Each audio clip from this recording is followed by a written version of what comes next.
That's the Oh, cat. that's good. Lulu. We have some pet management happening in the background. Okay, this has to all be cut for sure. Wish. Shall we go? Yeah. So this is a serious video, by the way. This is part 2. And say sorry to my kids and my family for the heat that I brought on all of us. To all my fellow nominees, this is a community. It's like I won because you voted for me, and it really breaks my heart to have stolen and tarnished your moment. I don't know. I can still see Questlove's eyes. It happened on Questlove's award, and it's like I'm sorry really isn't sufficient. That feels important to me. Acknowledging that his actions stole a very important moment away from other people, like that he's aware of their experience of what he did. I'll definitely go with Questlove's award, stealing away from that. But the Oscars have been verging on out of date for a while now. They've been trying to keep it relevant with, more categories or more nominees per category, I think was the big thing. But I remember, political things have no place in the Oscars. For all of its diversity, it feels like a really white space. It feels really staid, as opposed to like in the people, for the people, by the people, like acknowledging awesomeness. It's got this real like rigidity to it. There are people every year who should get Oscars who don't, and people every year who shouldn't get Oscars who do. And I will go with, I always come back to the person in the moment, the what's true in the moment. And I'm not particularly interested in an institution like the Oscars, but I'm hella interested in how it was for Questlove and his reflection of what he saw in her eyes. That's my feeling on that whole piece. Of what Will Smith saw in Questlove's eyes? No, of this whole piece of like having, like, I feel like he's acknowledging it feels like circles on a tree, like growth rings on a tree. So there's just him, and then there's him and his wife, and then there's him and his wife and Chris Rock, and then there's him. So he's like expanding out with his apologies. Yeah. And we're going to get to something in a minute about, the work he's doing around shame, which hopefully is actually coming up. And there are things that I think are valid to take on. And I think that there are things that I'm going to say you don't need to take on. Like, when it happened, when the incident happened, I read, some of the coverage and the kind of the confusion, the shock, and the surprise, like in the room. You know what I mean? Who were there for a celebration. Yeah, but and instead they got this act of violence. Yeah, and I remember feeling like, some of the things that have happened in politics in the past 10 years, it felt like an act of violence. And people in the Oscars do or don't want to hear other people's opinion about things that are happening on a global scale that have impact. There's a piece around where are you supposed to play nice, and where is it okay to like have bigger feelings be expressed, be shown, be given there. If you're not going to if you're not going to object where people are going to see because you're supposed to do it right, where does protest happen? Where does protest have an impact? Where does making a stand start to change things? Because I know that I felt in the past 10 years that it needs to stop happening in the back rooms and start happening in everyday conversations. You've lost me a bit. I'm not sure where's this apology, what the connection between his apology and what you're saying about the way the Oscars is the culture of the Oscars? The Oscars has been in an ivory tower, and it's still about real people, and real things happen. And I don't know. I don't feel bad for the Oscars. I just don't. It got messy. Life gets messy. Life gets even messy in the Oscars. Okay. I don't think he's apologizing to the Oscars. I think he's apologizing to the people who were attending the Oscars, who were there, who witnessed what was happening in real time, who were there to celebrate, who were there to be celebrated, who were there to come together as a community, and that it became about this instead. Yeah, sometimes things get messy when you're not willing to let it be okay anymore. So you think he's sort of apologizing more broadly than he needs to? Yeah, that's how I felt about this latest layer of apologies. It reminds me of an Oscar acceptance speech that went back to my 3rd grade piano teacher. My mom used to, it's Cloris Leachman, I don't remember, but there have been, Oscar acceptance speeches that are like, thank you to the entire world. And this feels like the equivalent of I'm sorry to the entire world. And I don't think you need to do that.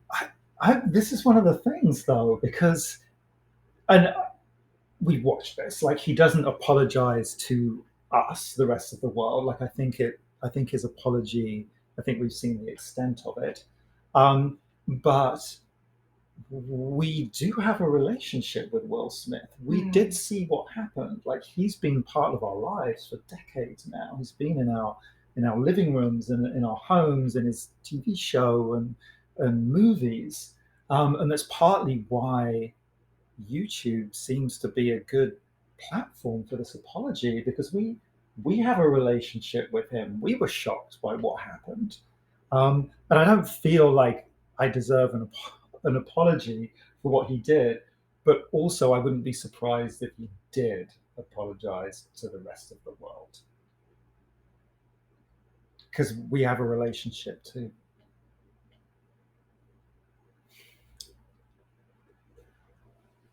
Things are changing. Life is messy. People are messy. Change is messy. And maybe what I'm actually meaning is I appreciate his apology, and I also appreciate his honesty of what happened. He did what he did. And was it right? I don't feel like it was. He's apologizing for it, all those things. But there's, to me, part of the reverberations is figuring out what's okay and what's not okay in the world right now, and apologizing for other people's discomfort or for not honoring expectations is part of mess and change.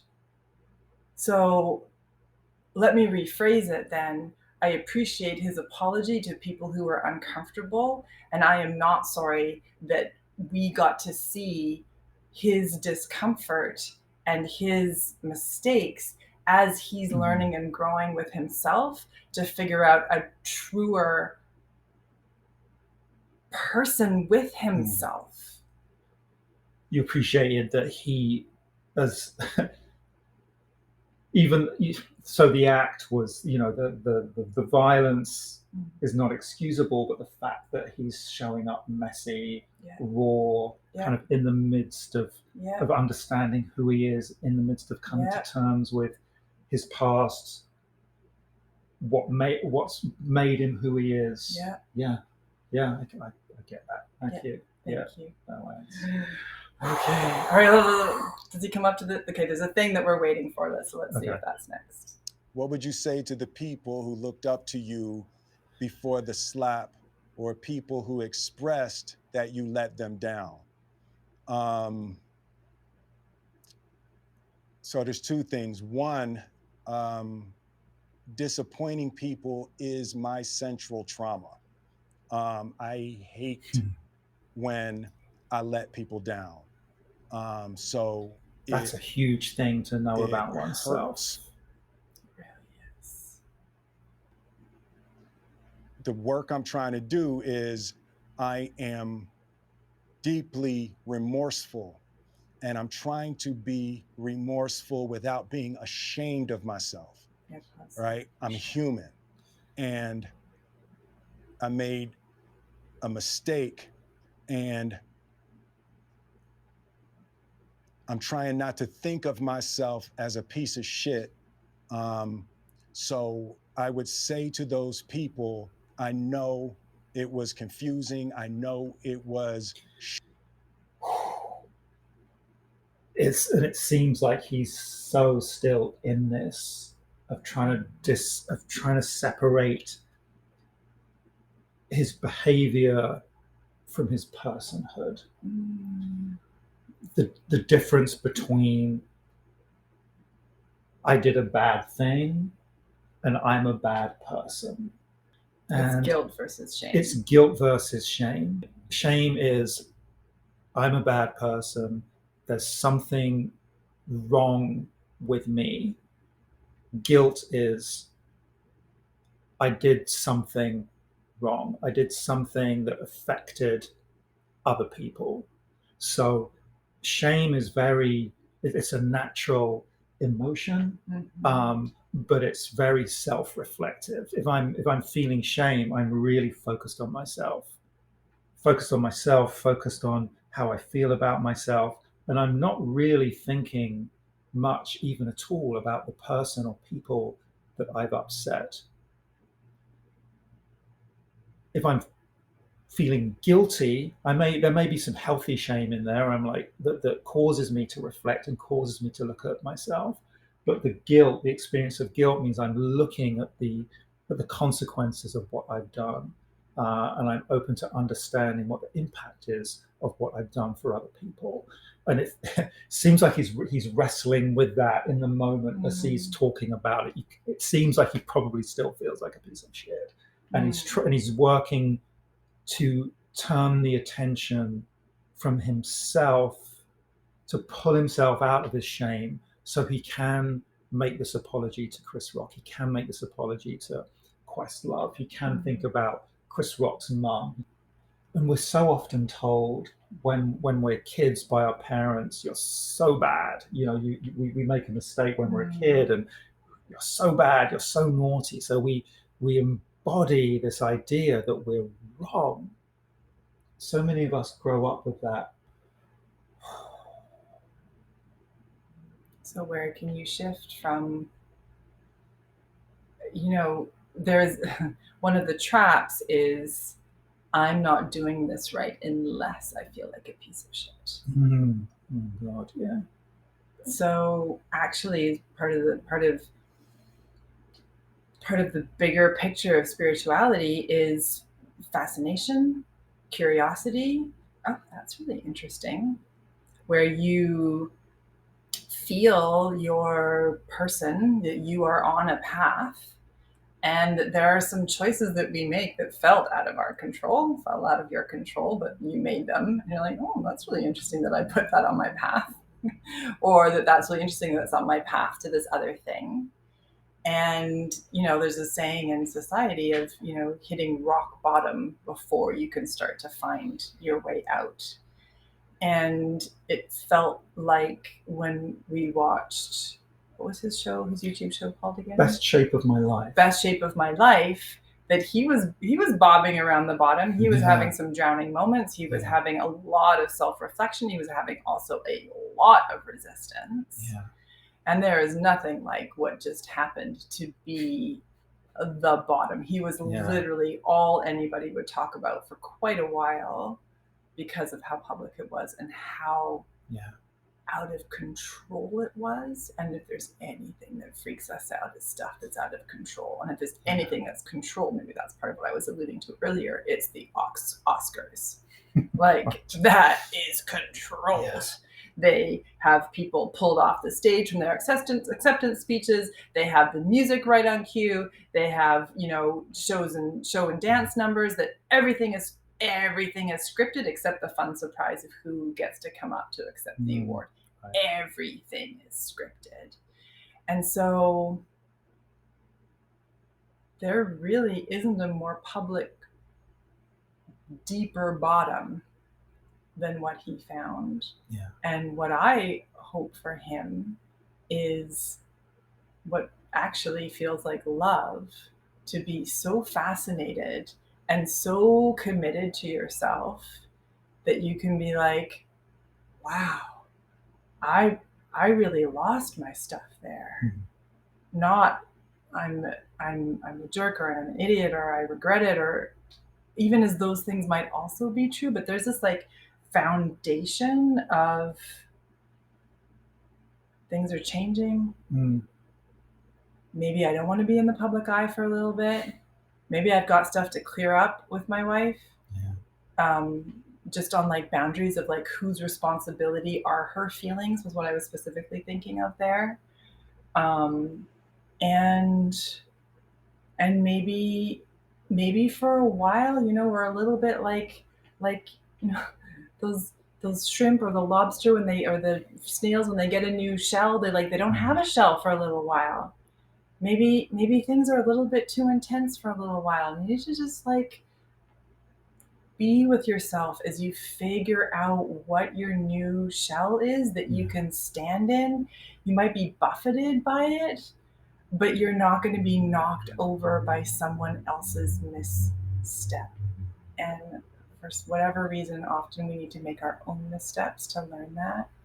And I just wish him so much love and grace on the journey that he is. If nothing else, I feel like he has taken this journey to heart. He is committed to moving through where he finds himself. And that is, I'm going to use the word sacred. That is a sacred journey to like discover yourself. Is there actually anything more important in this world than discovering who you really are and how you want to live your life from that place? I'm going to hit play. Yeah, perfect. I think we're at the Shocking. end. It's like a... I thought you But meant you weren't recording. I promise you, I am deeply devoted and Nice. committed to putting light and love and joy And into part of the that is world. acknowledging your And, shadow. Yeah. you He's know, left himself no place to hide. if you hang on, I promise we'll be able to be friends again. And if I was Will, I wouldn't only want friends that only want the love and light. No, thank you. Yeah. Thank you, Will. Thank you. Thank you, Will. You're so brave. You didn't let me down. Yeah. You didn't let me down one bit. I'm rooting for you. I'm looking forward to seeing what happens next. And like I said, I am cheering him on. And I'd be curious if you're feeling disappointed, if you're feeling regret or embarrassment, or, you know, if you put yourself in his shoes and like feeling that hit, or if you're feeling like, yeah, keep exploring, keep growing. What's happening for you as you see his journey? I know I can't wait to see what happens next. Like, subscribe, comment. Thank you for spending this time with us.